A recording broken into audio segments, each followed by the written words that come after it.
వ్యాపారం రూట్ చెప్పినటువంటి Elon Musk ప్రపంచం మొత్తాన్ని తన గుప్పెట పెట్టుకోవాలనుకున్నాడు.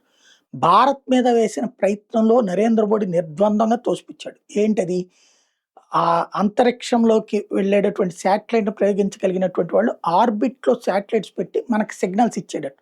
Cell phone signals direct satellite to మన ఫోన్‌కొచ్చేస్తాయి. అంటే కార్డ్‌లెస్, వైర్‌లెస్.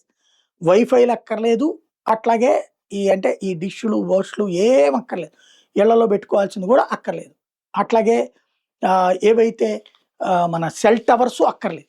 ఇదంతా బానే ఉంది. కానీ రేటు అధికం.